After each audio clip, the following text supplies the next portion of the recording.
অনেকদিন পরে আবার নতুন একটা ব্লগ নিয়ে চলে আসলাম তোমাদের মাঝে। আশা করি তোমরা সবাই সুস্থ আছো, ভালো আছো। আমি ভীষণই ভালো আছি। তো চলো পুরো ভিডিওটা দেখতে থাকো, একটু স্কিপ না করে। কেমন লাগলো অবশ্যই কমেন্ট করে জানিও কিন্তু।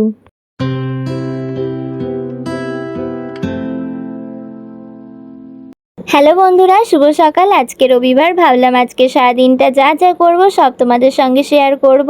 তো চলো দিনটা শুরু করা যাক। দিনের শুরুটা করছি 1 কাপ চা আর কয়েকটা বিস্কুট দিয়ে। সকালে আগে একটু চা না খেলে আমার কাজটা শুরুই হয় না। চা খেতে খেতেই ভেবে নিচ্ছিলাম প্রজেক্টের কিছু কাজ বাকি রয়েছে, আজকে সেগুলোকে কিছুটা হলেও কমপ্লিট করতে হবে। তাই চা শেষ করে আর দেরি করলাম না। অনেক দিন ধরে প্রজেক্টের কাজটা পড়েছিল, প্রতিদিন ভাবতাম আজকে করব, তারপর আর হয়ে উঠতো না। তাই আজকে বসেই গেলাম। প্রথমে যেগুলো ছবি লাগবে সেগুলো কেটে গুছিয়ে নিয়েছিলাম, তারপর একে একে ওই কাজ করছিলাম। করতে করতে কখন যে বেলা হয়ে গেল দেখতেই পাইনি। তারপর ভাবলাম প্রজেক্টটা একটু রেখে আগে স্নানটা করে নিই, ফ্রেশ হয়ে বেরোলে আবার বাকি কাজ করা যাবে।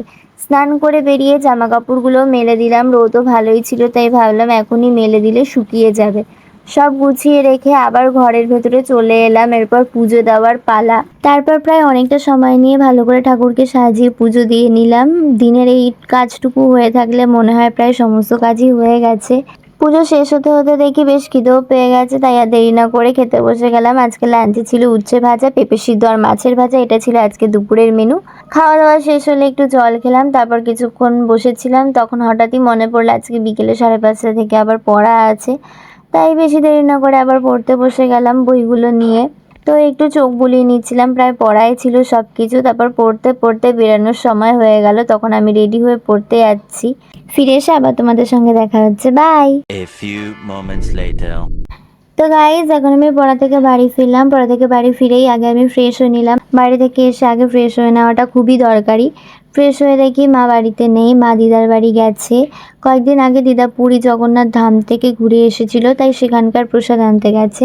ভাবলাম মা আসতে তো একটু সময় লাগবে, ততক্ষণ নিজের জন্য একটা কিছু টিফিন বানিয়ে ফেলি। আজকে বানাচ্ছি ডিম টোস্ট। প্রথমে কড়াই বসে একটু তেল দিয়ে দিলাম, তারপর একটা পেঁয়াজ কেটে নিলাম। এবার একটা ডিম ফাটিয়ে তার সঙ্গে পেঁয়াজ আর সামান্য লবণ দিয়ে কড়াইতে দিয়ে দিলাম। তারপর পাউরুটিগুলো দিয়ে দুপাশ ভালো করে সেঁকে নিলাম। শেষে একটু সস দিয়ে প্লেটে সাজিয়ে নিলাম। ঠিক তখনই দেখি মায়ের আগমন ঘটেছে। তারপর আমি আর মা একসঙ্গে বসে ডিম টোস্টটা খেয়ে নিলাম। খেতে খেতে মা পুরী থেকে আনা প্রসাদের কথা বলছিল। তারপর প্রসাদগুলো এক এক করে দিচ্ছিল। কি এনেছে সবই দেখলাম। এত রাতে বেশি কিছু খাওয়া ঠিক হবে না বলে আমি শুধু দুটো প্রসাদ নম করে খেয়ে নিলাম। এরপর মা রান্নাঘরে চলে গেল। দেখলাম রান্না নিয়ে বেশ ব্যস্ত। আমি আর ওদিকে মাকে বেশি ডিস্টার্ব করলাম না।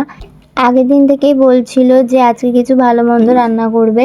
তো কী বানাচ্ছে সেটা এখনই তোমাদেরকে বলছি না, আর একটু অপেক্ষা করে একসঙ্গে দেখব। মা রান্না করছিল আর আমি ততক্ষণে কালকের কম্পিউটার পড়ার জন্য একটু পড়তে বসে গেলাম। আগে থেকেই পড়া ছিল, তাই নতুন কিছু আর পড়িনি, শুধু যেগুলো গুরুত্বপূর্ণ সেগুলোতে আর একবার চোখ বুলিয়ে নিলাম। আর তারপর পড়তে পড়তে কিছুক্ষণ পরেই রান্নাঘর থেকে মায়ের ডাক এলো। বুঝলাম আজকে সেই স্পেশাল ডিনার একেবারে রেডি। তো চলো তোমাদেরকেও দেখাই। আজকে মা বানিয়েছে ফ্রাইড রাইস আর মাংসের কষা। ফ্রাইড রাইসটা একদম ঘরোয়া স্টাইলে বানিয়েছে, গাজর দিয়ে একদম সিম্পলভাবে করেছে, কারণ আগে থেকে ঠিক করা ছিল না। খুবই তাড়াতাড়ি ভাবা হয়েছিল, তো বাড়িতে যা ছিল তাই দিয়েই বানানো হয়েছে। বাইরের রেস্টুরেন্টের মতো না হলেও বাড়ির রান্নার আলাদা একটা মজা তো থাকেই। আর মাংসের কষাটা দেখতে দারুণ হয়েছিল, খেতেও খুবই সুন্দর হয়েছিল। সব কিছু একসঙ্গে প্লেটে নিয়ে খেতে বসে গেলাম। সত্যি বলছি খেতে খুবই ভালো হয়েছে। মায়ের হাতের রান্নার স্বাদটাই আলাদা। ডিনার শেষ করে রান্নাঘরের কাজগুলো মা সেরে নিল, আর আমি নিজের রুমে এসে বিছানাটা একটু ঝেড়ে গুছিয়ে নিলাম, কারণ কালকে আবার সকালে তাড়াতাড়ি উঠতে হবে, পরীক্ষা আছে। তাই আজকের মতো এখানেই শেষ করছি। আশা করি আজকের ব্লগটা তোমাদের ভালো লেগেছে। ভালো লাগলে একটা লাইক করে দিও, আর কমেন্ট করে জানাও তোমরা কারা কারা ফ্রাইড রাইস আর মাংস খেতে ভালোবাসো। আর চ্যানেলে কেউ নতুন হয়ে থাকলে অবশ্যই সাবস্ক্রাইব করে পাশে থেকো। আবার দেখা হবে পরের কোনো ব্লগে। বাই।